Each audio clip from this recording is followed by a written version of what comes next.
Welcome to the Nerd Party.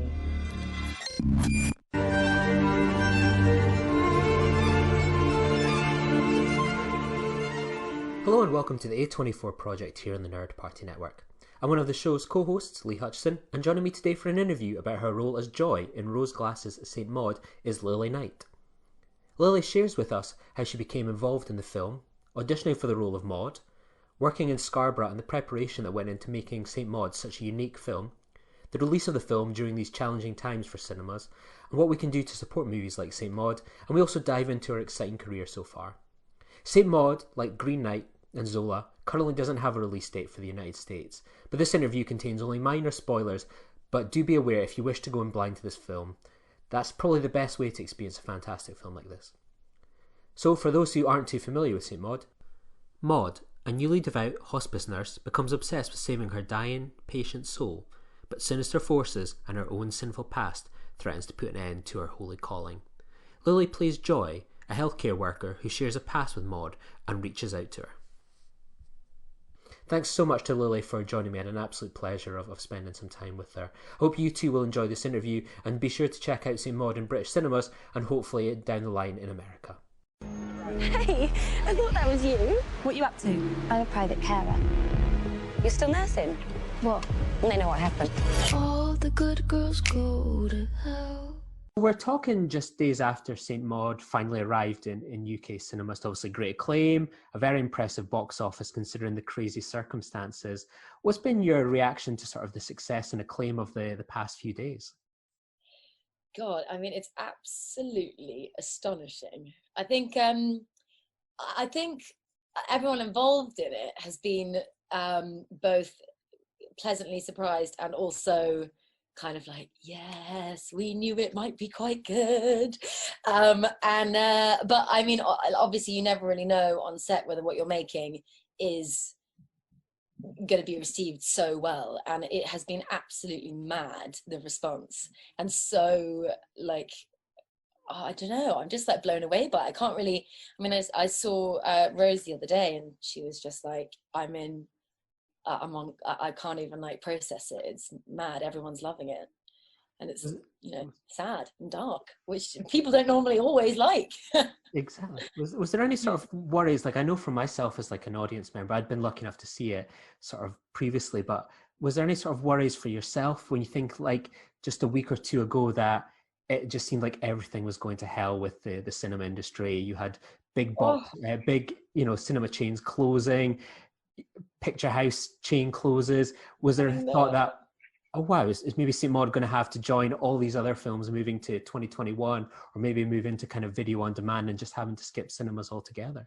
Yeah, definitely. I mean, the fact that big cinemas are having to close and our industry is, you know, I mean, it's stretched, and not just obviously cinema, but theatre is really struggling.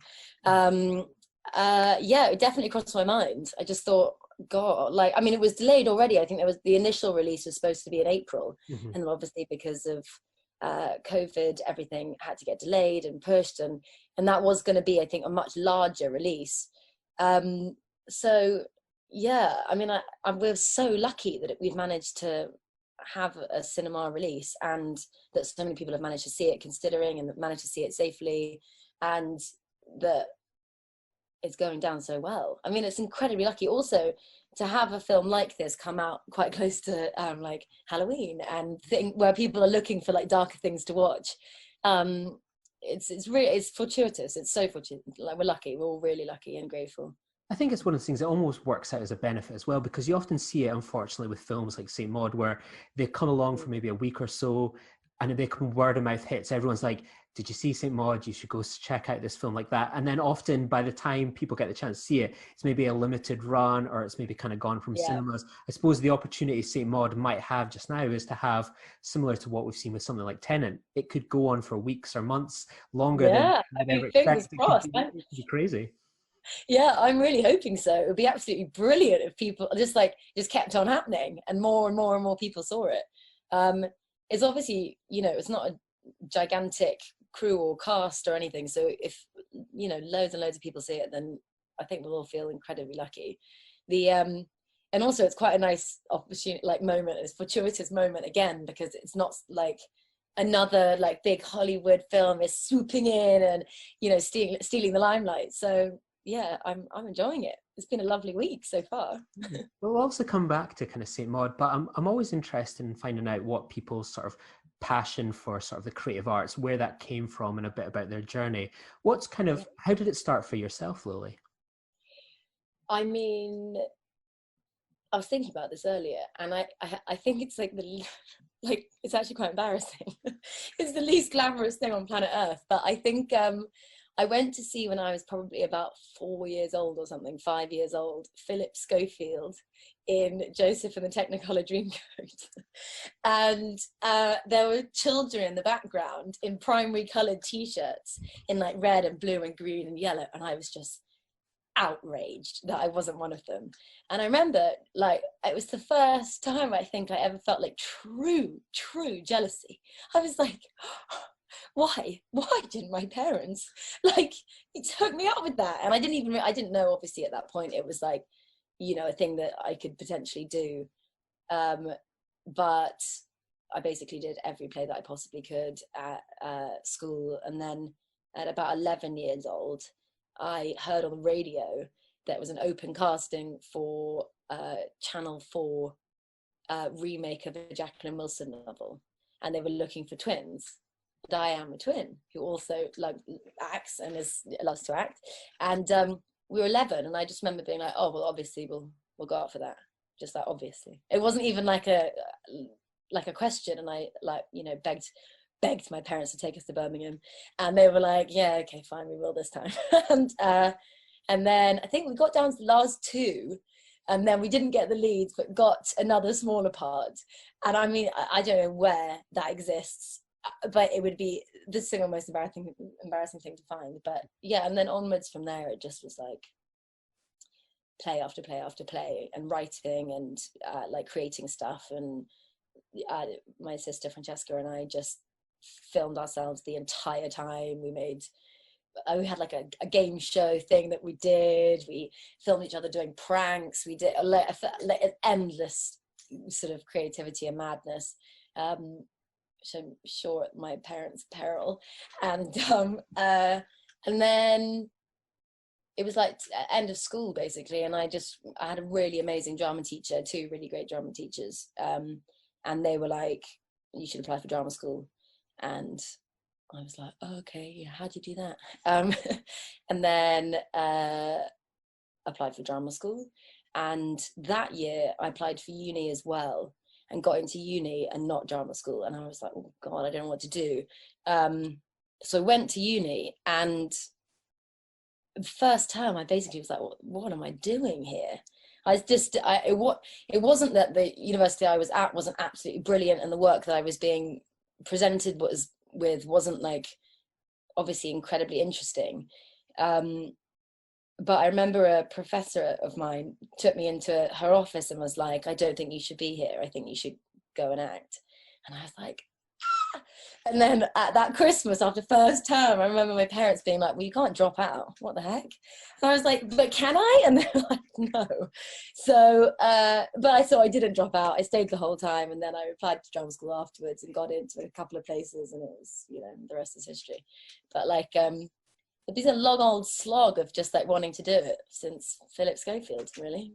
Amazing. I think that's the first time we've ever had him, like nearly 80 plus episodes in, that Philip Schofield has finally been I know, he's got the mention, yeah. But yeah, so yeah, but and like my whole family is, I'm very like, we're all really, really close, but we're all in the arts, all of us, and we've all been, creativity has been like a massive section of our life. Like one of my sisters in like literature, she's an editor, and my dad and my sister Emily are in the art world, and like everyone is just like, everyone is creative, so that's been a big inspiration, which has been amazing. Really nice. I was kind of racking my brain the other day when I was sort of thinking about all the guests that we've kind of had on here, and we've only ever had like a few British people, and I was kind of curious about what's kind of the British industry like compared to the American one. If someone was wanting to get an insight into what it's like to be sort of an actor? How are things different here than America for kind of auditioning for roles, going forward for things, the frequency of things kind of coming up? Is there much in the way of difference than we might kind of be familiar with from the sort of American side? Well, I suppose, I mean, my like opportunities that I get presented with are like more British. That's my like I mean those sort of things come up for me much more. And I mean, I know that America, they sort of look, I think they think I don't know really. I suppose America is just like a bigger machine in that like it's not just about acting or something. It's often about like lots of things at the same time and like promoting things at the same time. I don't know, it's like I can't say that I know quite enough about America to know the difference really, but I think British, I mean my like the reason I love British cinema so much is because I feel like the stories that I get sometimes to get to read and audition for and like St. Maud be in are so intimate. They're so close. I don't know, there's something about them that feels like sort of messy and like fleshy. I don't know how else to describe it. And like, so, and I suppose America sometimes feels really like clean and like even though the comedy, like British, like St. Maud, I think is quite funny at times. Yeah, it's like it's really dark funny. It's not like ha ha ha whatever, but it's like that line of British comedy in when it's really dark is brilliant. And so often I feel like America's comedy in darkness is a bit different. It sits just slightly different. I think maybe that's my biggest comparison. For some people that were maybe kind of, this was their first time encountering you as an actor, what are kind of some of the previous roles that have sort of stood out for you before sort of St. Maud came along? I've seen that you've starred in, like, you touched on theatre there, you've been in TV and film, you've had a really varied start to your career. Yeah. I think, I mean, that's some of the operative word is like start. I feel like I'm so at the start. Like I graduated from drama school 3 years ago or something, and I think it was that. And I've been really lucky so far with some of the things I've done. But like all of the experience I had up until drama school, pretty much, bar a couple of things, was theatre. And then I went to drama centre, and it's like a conservatoire, brilliant training, and like based a lot in theatre. And obviously they focus, and they've had some brilliant TV and film actors come out of there. But like, you know, we're studying plays, and we're working through plays, and you know, breaking down scripts as plays a lot of the time. But I would say a few standout things. I worked actually with my sister. I worked on Their Finest with Lona Scherfig, which was amazing. I did it in between my second and third year of drama school, and like again, that was a sort of, they were like a couple of quite sad sort of loners, I suppose, but they were sort of so unaware and so naive that they were kind of funny and like and endearing, and you sort of just like their characters really want film to be made out of their life and a part of their, like, their story during the war, and it's basically just like not very glamorous, and they're so like disappointed. But I thought Lona was an absolutely wicked director. She's an inspiration. She's so funny, so full of energy. She gave so much time and attention to us. It was just like, you know, try this, what about this, say this, let's change that line, like it was just so creative and playful. I thought she was like total badass. And then, I mean, again, on the sort of dark comedy, I worked on The League of Gentlemen, and that was really, really top notch. Amazing to just like watch and learn how they work together, the three of them. They're brilliant. especially with that kind of series coming along, there was so much kind of hype about its return and so on. Could it still be as good as that? I mean, I really enjoyed that one. I thought it was a fantastic return. Woohoo! Yeah, it was great. I absolutely loved it. I remember watching it when I was younger and thinking like, "Whoa, I am too young to watch this." Like, yes, same feeling here. yeah, like really, like kind of like freaked out and scared and grossed out and like, what is this? And then when that script came through, I was like, oh my god, please. Yeah, it was really great, and that audition process was like so friendly, so great. And I just remember thinking, like leaving, being like, do we have that? Like, I think we might have that. Like, I'm really confused. And yeah, there's also the other thing that's so good about them is that they're really serious about comedy. Like, I think quite often people imagine everyone just like having an absolute cackle the whole time. And of course, obviously people find things funny and like jolly and joyful, but it was like, you know, art. It was like serious. It was like serious comedy. And that's what I think makes them so brilliant. When did you sort of first hear about Saint Maud? When did it come to your attention? I think it was the beginning of 2018, like January, February time, like right in the beginning of the year. And I read the script and I was like, whoa, this is good. Because actors spend their whole time reading scripts and like, you know, you hope that you end up developing a taste and like the ability to see whether something like is really good or has legs and anyway, I read that straight away. It was like, oh my god, I want to be involved in this. And I actually auditioned for Maud, Carol and Joy. And initially I auditioned for Maud and I was like, oh, and I walked into the audition room and I've never felt like, I can't express to you, I honestly never felt like I've met Rose more. Like, I think I must have been embarrassingly over friendly, but I left and I was like, I haven't ever met her, oh God. But she was amazing. And there was so much time given in the audition and you didn't feel like you're being rushed out the room, and it was so creative. And I mean, all the casting, Kamal was brilliant as well. And like, but yeah, and then I found out that I didn't get Maud, but they wanted to see me for Joy. And then they were like, actually Carol, and then it was Joy again. And then, so, and I felt like Rose sort of wanted me somewhere and didn't quite know where, but I was so pleased to just keep on coming back. I was like, take me.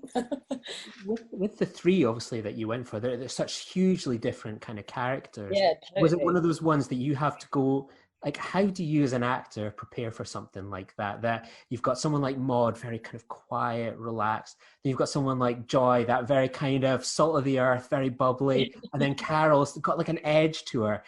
Yeah, totally. I can imagine it's difficult preparing for one role. Is that sort of a thing you turn up on a day and it's like, right, I'm going to do this one for 5 minutes, then I go into the next one, into the next one. How does that sort of audition process work? Well, I don't know about people's preparation, but my preparation is basically I read the script all over again, thinking about the character that I'm going up for. And with my focus like specifically on them and the way they're spoken about, interacted with, the way they're responding, la la la la. I never auditioned for the same characters on the same day, which was, you know, lucky.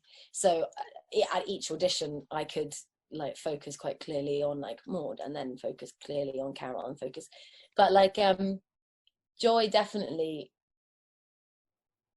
sat, I mean, I couldn't decide whether maybe it's because I was the most relaxed at that point in the room, but like Joy definitely sat with me the like the easiest, I suppose. But I think, I mean, like what's so great about Rose's writing and also her directing is that her characters are clear. Like you know, sometimes you read it like a script and you're just like, I'm not entirely sure like who this is or what they're supposed to sound like or how they're supposed to move or, you know, anything. And with Rose, I felt like the script was really clear. So I mean, I think Morpeth is absolutely astonishing, but I don't think necessarily my offering was actually that different to hers. It's because of Rose's writing offers so much and is so, it's just brilliant. It's brilliant. So yeah, I mean, I suppose you just have to go in there thinking a different headspace each time and like enjoy playing characters, not just, you know, a iota away from yourself. Maybe. What is it kind of what's it like when you get that phone call, or is it an email that tells you you've got the role of Joy? How long does it then between sort of that tap on the shoulder and then filming begins on such and such a date? And then how long do you have to sort of to prepare for the role and to bring Joy to kind of life for shooting? I actually really can't remember the timeline, but it was quite a long time. But I think basically getting the phone call is always excellent. Like, you know, especially if you've had a lot of auditions, and the more you go in, the more invested you are in the project. And yeah, I remember being absolutely thrilled, like so happy. And then we had rehearsals in London, and so that was like another opportunity to like get nitty gritty with the script and the rewrites, and actually that basically gives you that gives you the majority of the work essentially, and then you go away and make sure that it's absolute cement in your body before you get on set. But I like doing everything a lot, but not so much that you take out all of your instincts. Like, I think it is, you can sometimes tell when someone has hammered something to death, because then nothing is, you know, nothing is fresh. People stop listening. But yeah, the rehearsal was amazing, because we just, I can't remember where it was, but it was in this sort of old house, and actually it was kind of a massive old building. And it felt quite appropriate because where we shot in North London, it was a massive old building as well. And it was like dark and gloomy, and there were wooden furniture everywhere. And the three of us just went through the scenes and blocked them out and asked questions and interrogated the whole script basically, and you know, talked about loneliness and how they both are actually incredibly lonely women basically. What was your take on Joy as a person, and what kind of insight did Rose give you, either on sort of the script or in those kind of conversations about Joy and sort of that kind of slightly mysterious past that her and Maud share together? I mean, my take on Joy is that she, I mean, like everyone, I think she's works in duality. I think she's like literally joyful and an optimist, and I think she has an incredible amount of empathy. I think Joy is one of the few people in the film that like actually asks if she's all right, and means it. I don't think I think there was something happening in duality, in that I think she asked because she feels bad, but I think she also asked because she's a carer and she cares for people, and she has a lot of compassion, and she's worried, I think. But I think she's also similar to Maud in some ways, in that, you know, she's still finding herself at her bedsit. She's still carved out the time. Like, I wonder how many friends Joy has. I think in that moment where, I don't know if I can say stuff and it'd be spoilers, but I'm gonna. Where I sort of like chat, Joy chats to Maud in her bedsit, and she sort of fades out, and it's in sort of Maud's head and mind. Rose got me to improvise on the day and in different ways, and talk about loneliness and isolation basically in the NHS, and not being able to share your problems, or not being able to feel supported. And I thought that it was so helpful to do that. Like, you know, Joy is there wanting to like have a ciggy and chat to her, not just for Maud, but also for herself. And yeah, I think she's a wicked character. What was your sort of like your first day like on the set, or were you sort of in kind of Scarborough? What was that kind of first day like when cameras are kind of rolling and you've kind of gone from throughout sort of the audition process, the rehearsals to shooting? What was that first day like for you? I mean, I absolutely love it. By that point, I'm like, woohoo, let's go. I mean, obviously there's like first day nerves, but normally those first day nerves are about remembering everyone's name. Like, by that point, I feel like, you know, I felt sort of on top of the work, and I was excited to just do it and to be, you know, giving my offering and taking direction. That's the reason I want to act, because I like acting. And like, you know, there's such a nice buzz. Also, the crew were so incredibly lovely. Like, everyone is so welcoming. Everyone was, you know, that like nothing was too much. Like I mean, we all saw each other the other day, and it was, you know, everyone is still, you know, so kind. And there's loads and loads of brilliant women, basically, as well, which was fantastic. So yeah, I mean, there's first day nerves. I mean, I remember being like, oh, gosh, but it's all just really exciting. And you just have to be ready. Just not be ready, because then if it is something as successful as St. Maud, people are going to watch you make a mistake. It's one of those ones as well, like your kind of the first scene that we're introduced you to is on sort of this Scarborough pier. What was that kind of location like? It was a place I've never been to. I think I described it to a friend the other day. I was like, the only time I've seen Scarborough was sort of like the Louis Theroux documentary where he's interviewing Jimmy Savile there. Like, I'd never sort of seen Scarborough brought to life. It was quite surreal to see it, and it looked fantastic on the big screen. That sort of the promenade, the pug machines, etc. What was it like shooting in kind of Scarborough, and how did sort of the locals react to a film kind of shooting in their backyard? And it's not exactly kind of London or Hollywood. It's not something they probably are used to seeing, I imagine. Yeah, well, I mean, as you say, I think it looks absolutely amazing. It's like, it's so good, like that. Like all of those flashing lights and like gaming things and like gambling stuff and all of that is just amazing. And it's amazing that is literally right next to the seafront. And like but I think the thing that was so nice is that you could take away the atmosphere of the place. Gives you so much for free in like when you're actually doing it, and there's, you know, a whole crew around you and everything. Like, we filmed that. I remember sitting in like my caravan for quite a long time, and I was like, oh, I know this is going to happen. It's getting quite late, and it was pitch black and really cold. I think that sort of, I mean, you know, it's just, I think that sort of atmosphere basically adds so much to a film. And like I mean, I have to say, I didn't have any interactions with, actually, that's not entirely true. I remember we stayed in a hotel, and they had this bar downstairs that they had this huge, massive,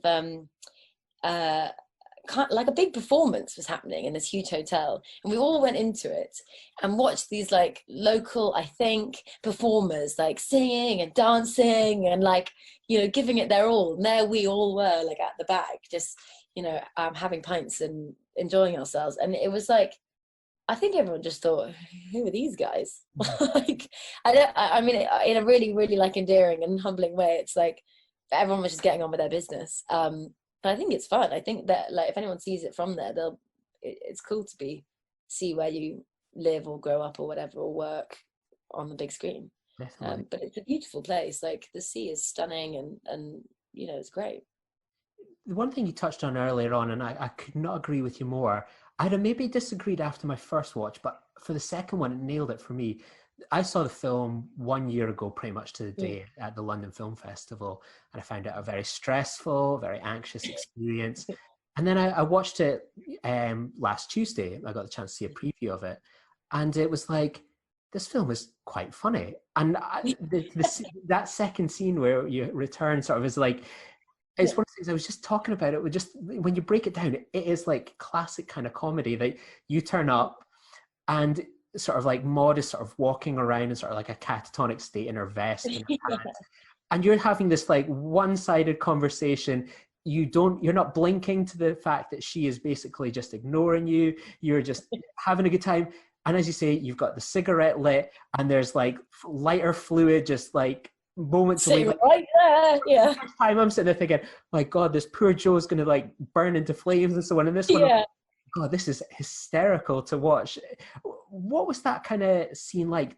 Did you always sort of envision it as kind of it mixes kind of that stress, that anxiety. There's also that humor that, you know, we're seeing, as you say, Joy is such a caring kind of character. There's not many people that reach out to kind of Katie and Maud in that caring way. So many people kind of sneer at her or indulge her a little bit. What was that whole kind of scene like to bring to life, and how long did it take to kind of shoot that one? Well, we shot it in a day, which was amazing, or maybe slightly less than a day, but it was amazing because there was lots of time given to it, which was great. But I think the on the day, I remember some of the crew being like, "You're being really funny," and I was like, "Oh God, I hope not too funny." But I think what was really, I don't know if I've done this right or not, but I think it's really important not to catch the person you're acting opposite's energy. And I didn't want to catch Maud's energy because Joy isn't the same, like, you know, rhythm as her at all. And I think that's where, like, you know, the dark comedy sits really well, when people are like knocking against each other in a sort of awkward way. I think obviously the comedy goes away a little bit when she's like talking about loneliness or whatever. But then I don't know, I thought it was just really funny when she, like, in the script, like, saying, like, Rose, when she was directing that bit where she's like, "Oh, you know, like all this," or whatever it is. Like, I thought that was really amusing. And Rose was like talking to me about it. And I was like, "Oh, that's quite funny." She was like, "Yeah, she's unaware." Like, and also she thinks, bloody hell, like, that's a shrine. And can't really give much oxygen to things because doesn't actually want to chat about her religion, but she, you know, has time to find out she's all right. But it did feel amusing when we were doing it, and like and then I actually left, and I had terrible panic for about a week that I just like hit it at a really at the wrong point, and I was like, I think I just should have been way more mellow. And I was like speaking to my boyfriend about it, just being like, fingers crossed I didn't cock that up. I think you absolutely nailed it. I think that it's such a sweet spot because it's one of those things, as you described that line there of that, you know, "Oh, that's nice that they've got it here." We've all been in that situation. I mean, I in a previous kind of life when I was a student, I did a bit of support work, and you would go into people's houses. There would be something a bit odd, a bit awkward, and you couldn't sort of be, you know, completely truthful about your thoughts on people's kind of home, their sanctuary. So you just indulge them with that a little bit. That's really nice what you've got there. You thought, you know, I've done a nice thing. I've not shared my true feelings, and I was like, that's definitely got that support work vibe. I've been that Joy before for sure. So no, I think you've nailed it. In a film that is as wild and crazy as Saint Maud, that is definitely a bit of truth in there. Okay, great. I'm thrilled. Thank you. How did you sort of, and Rose and Moifra, develop that kind of scene together? Because it must be sort of challenging for blocking, because it's quite a rectangular tight. Is it a set? Is it a real life home? I wasn't too sure, but I can certainly imagine it presenting some challenges. How did you kind of develop that all together? Well, I mean, that rehearsal that I mentioned earlier, that was a massive help. I'm pretty sure they had the room, and yeah, they had the room and location and everything sorted before that rehearsal. So when we were in that room, Rose sort of blocked it out, the tables and chairs, and so we knew what we were working with. And then when we were filming it, there was hardly anyone in the room, and everyone else was in monitors in a different room, and so it was great. And also Rose let us run the whole scene from start to end, basically every single time we shot it, which is an absolute pleasure. It's like, yeah, I mean, it's solid gold to be able to do that. And then, but yeah, I mean, when you're in the space, I mean, we'd done the blocking, we'd made it happen. There was like little tweaks, and you know, I remember Rose being like, "Oh, actually, I really like that shot where it's kind of cut down on Joy's face." I don't know whether they had that planned initially or they came up with it on the day, but the little things like that arose that meant, you know, they could do the wide and both ways, and then they could play around quite well. But like, yeah, I don't know. I suppose like that window for Maud is like quite crucial. It's like there are little moments throughout the whole thing that happen throughout the whole film that's like that draws her there, or like irritates her, or whatever. And that was like quite a good like anchoring for me, just being like toodle-doo and then her having her distance away from me. I think it's really a brave and great choice for Rose to have decided to have her kiss Joy. Mm-hmm. I think at that point you think, oh God, she might actually be in for it, basically. But it's a really bold choice, and I thought it was great. And I actually can't remember if that was decided in rehearsal. I think it was in the script. But doing that for real is, you know, freaky. Your character is the only one that knows her as the Katie, the previous life before the faith came in, and now you're the one that knows her kind of fully embracing it all, whereas everyone else is just knowing her as kind of Maud, I guess. So yeah, I thought it was such a touching moment, and I'm so glad it made it to that final cut. Yeah, same. Yeah, I mean, I feel quite pleased that both of the scenes that I did, pretty much, I mean, the whole thing stayed in and was pretty true to the script, the initial script, and it was like, yeah, I mean, Rose is excellent, so excellent. Was there any scenes that never sort of made the final cut? Because it's a very lean film, and wonderfully so. I always wondered, was there sort of a potentially longer cut out there, or was there any other scenes that maybe just didn't make it, or was very much everything that we kind of saw on screen kind of Joy's kind of journey? Joy's journey, yes, was that. From start to end, but the script went through lots of iterations, I think, and like I remember when I read the script, I mean, I think everything changed a bit, but like I can't remember there was another scene for Joy. I mean, it's so hard to remember, it was so long ago, but I do remember the initial script being different to the end result script, and everything just getting like tighter and tighter and tighter and tighter. I mean, like, I think that's, I mean, I think for screenwriting and for, you know, writing in general, to be able to like get a big red pen and hack out the bits that aren't important or a fluff or aren't, in particular for, I mean, I always feel slightly reluctant calling it a horror, but, you know, a darker film. All of the symbolism is like so specific. Everything is so interrogated. Rose didn't leave a leaf unturned, and she didn't have anything in there just cause.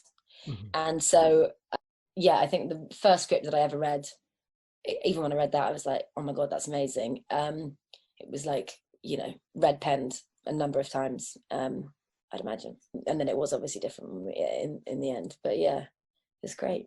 Obviously, it's been as fresh as it is for us here in the UK just now. It's been a few years for you. When you look back, how do you sort of sum up your sort of experience on kind of set, and what you've kind of maybe taken with you from that? I was talking about this the other day with someone, that they were on set and didn't really realise what it was. I don't know, like, and I think it's a really good lesson to take away for when, you know, if you're an actor, if you get a script in your hand and your instincts are like, oh, hello, what is this? This is really interesting. And you get to the end and you want to read it again straight away, that you should take it really seriously. Like, you never know what is going to be made at the end. And I think, of course, everyone should be taking every job they get really seriously, but like, it's a really good reminder that like small sets, not absolutely vast budgets, like, can make a real impact. I just, yeah, I think that's probably the thing I learned the most, is that, well, I mean, I'm biased, of course, but like, really great British cinema is so great. And that yeah. Is it one of those ones as well? Like, I think you nail it, because I can imagine like making a film like Saint Maud. It feels probably very intimate, you know, kind of, as I say, stripped to kind of the bones. But what I think makes it so special is it takes that amazing work that was done on set. And I think people, I don't know about you, but when you watch kind of audience reactions and then you read some of the reviews, the, you know, the reactions, everything out there, there's so much talk about obviously the sound design, the score as well, and that complements that work so well, and it elevates it up even kind of further. And I can't imagine what it must be like shooting that film and then going, I wonder what it's like in Rose's head if she can hear all this stuff kind of playing in her head for the future. I would love to watch the dailies of that film and then kind of like, right, this is the final cut. I can imagine it being two very interesting things. Yeah, totally. I mean, it's absolutely remarkable what they did in post. Like, and even just like the camera being like slightly off and tilted, and like when she's drunk from the bar, and like the staircase sort of like coming to upright again, and I think all of that is so genius. And like when you read the script, you think, okay, well, I've got my version of it in my head, but like Rose, she was obviously like with that script as her baby for way longer, and all of those ideas are so like so vivid. They're so full. And like I remember when I watched it the other day again, the like I'd forgotten the boiling soup, and I was like, oh god, I'd completely forgotten about that. And like it's so like sort of bubbling flesh, or like, and like I'd forgotten how just like close it was, and like how many really like intimate, intense things they were. And also just like, you know, those little moments where Maud is sort of with herself, I don't know, God, and it's all like it's like incredibly sensual. Mm-hmm. There's a lot of it that's like really intimate and like trippy. Yeah, and I mean yeah, it's so great. And also, and the sound design is absolutely brilliant. It's so unnerving, and like, I don't know, it reminded me of those sort of films where you sit just like slightly on the edge of your sofa or seat, not quite being able to relax, and like at the end of it being like, okay, I think I can breathe again. And that sound design is like such credit to it. It's brilliant. It builds, it creates a climax. It's great. Obviously, it's been a long journey for yourself and people like Rose with this film. I mean, as you're saying, you hear about this film in 2018. You know, it started its kind of festival journey sort of late 2019. That's when I kind of got to see it at London Film Festival. What's it been like on the sidelines? Like, I always wonder about this with sort of independent film, is like, what's it like on the sidelines watching a film that you've worked on, that you're so proud on, a fantastic performance that you deliver, and you want to get something like that out into the world so that people can see it, agents, you know, bookers, you know, will see it, see the film, you know, see something that you've worked on so proudly. What's it been like sitting with this film for like a year, and with all the delays and everything? Has it been frustrating, nervous, you know, especially with the fact that it came out with so much buzz, you know, at places like Fright Fest, festivals, and then it's just like, you probably just want to have that energy harnessed. Yeah, totally. I mean, I think you go through waves. I mean, a lot of the time I have to just put it out of my mind. Like, I mean, it goes through waves as well, of having like terrible imposter syndrome as well, because you're like, oh God, people are really going to see this, and like, there's nothing I can do about what I did. I've done my bit, and like, fingers crossed, it was okay. And like, you kind of I mean, yeah, the having the delay felt like a shame. I was like, oh God. I mean, but actually at that point, everything felt pretty miserable. So it was like, you know, well, of course. And but then I have to say, throughout lockdown and stuff, another wave of something to really look forward to was brilliant. I like it. It was a really, really, really nice thing to have, like, after all of that. But it's interesting being on the other side. It's like, you know, how I obviously, like, my friends and my family are all like rooting for me and want to watch everything I do, even if it's like, you know, coughing in the background.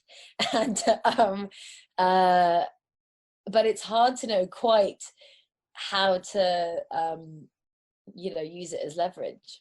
But I think you just have to be speaking to the right people, and you know, be proud of the work that you've done and proud of the things that you're involved in, and, you know, share them with people. Film is really unique in the respect of, obviously we're a British podcast, but and it's a British film, but it will be distributed in America by obviously A24. You know, they've picked up kind of similar British films like Under the Skin. It's going to join sort of alongside their filmography with sort of horrors, you know, those sort of Yeah. things like Midsummer, Hereditary, The Witch.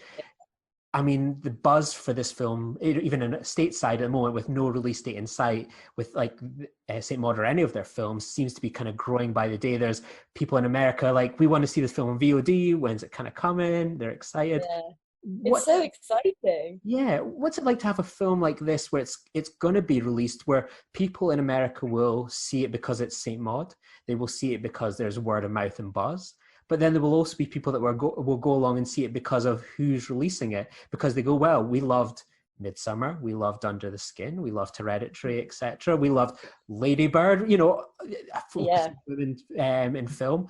What's it like to be part of their kind of lexicon and filmography? I mean, I can't, it's sort of mind blowing. I can't really get my head around it. Like, I am like a massive fan of A24 and the work they've produced. Like, I haven't seen everything, but I've seen quite a lot of their stuff. I've also really, really I just really love their work. So to be a part of a film that's going to be released by them in America is something that I can't, like, really even get my head around. I'm like, me? Really? And like, the fact that people who are interested in those films and like those sorts of films as well will watch all of us, watch me, is mad. It is mad. I don't know how else to say it. I feel like so lucky, and I'm just like, Christo, I'd absolutely love to be involved in another one. There's one thing that we've spoken about kind of throughout is the current situation, obviously in America, but obviously with the UK. I mean, the arts is really suffering right now in the UK, as best as it's trying to open up. I mean, what do you feel as like, as a kind of an actor, a performer, you know, a creative individual, what can like the government and like people like us, the public, do to support artists like yourself and films like Saint Maud that are still kind of getting released out there, that are looking to get back to work? What can we all do to help?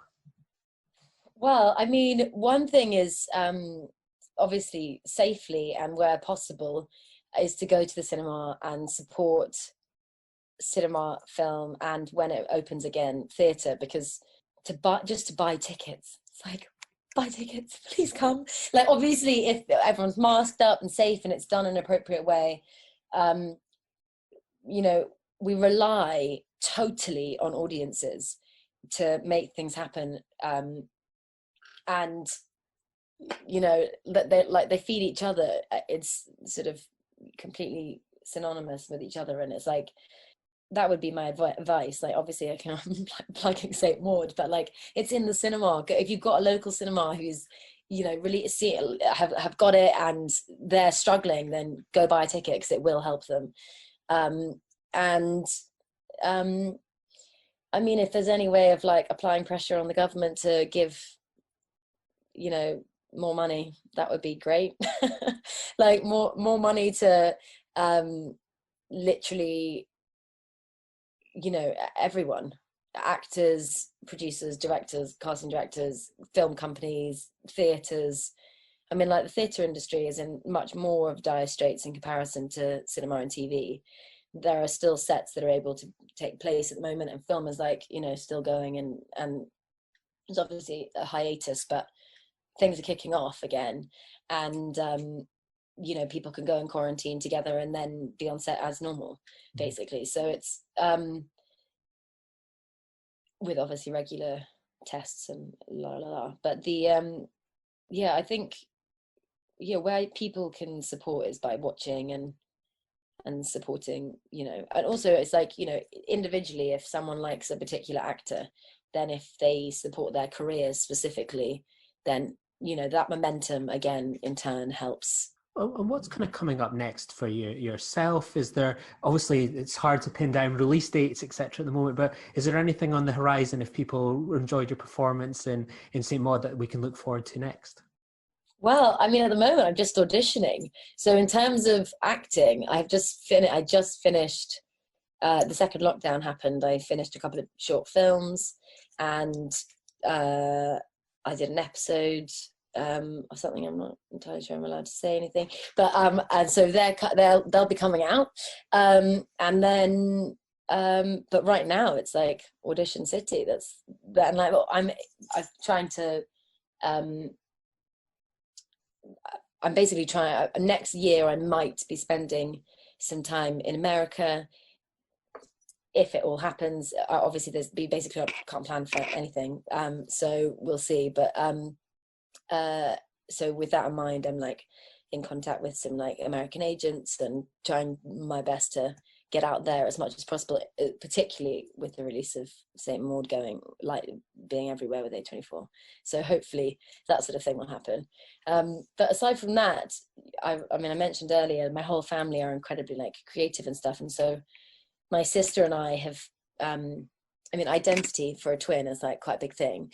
So, but we're coming up with this sort of photography art project essentially, with this wicked photographer called Mike, who and we're doing basically a study on identity with twins, and it's going to be linked with character and theatre, and hopefully that's going to be quite cool. But there'll be a series of different things happening over the next few months, hopefully.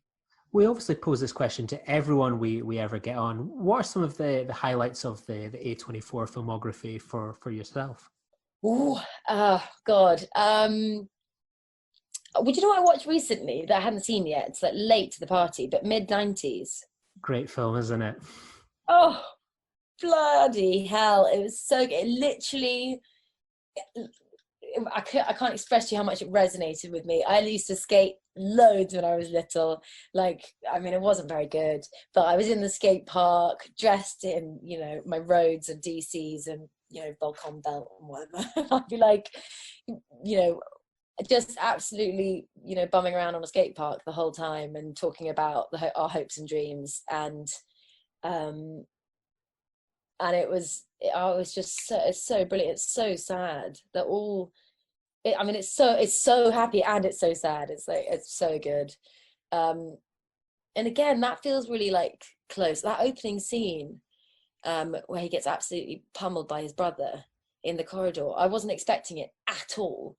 And you know, all of my sisters, there's 4 of us, get on, and a half sister, all get on incredibly well. But it was incredibly physical when we were younger. Like, really, like I threw my sister out of a first floor window. Like, I love her totally and utterly, but it got really violent. And I think with siblings it does. And obviously that's a much more complicated relationship. But like, it started and I was like, whoa, okay, I'm in.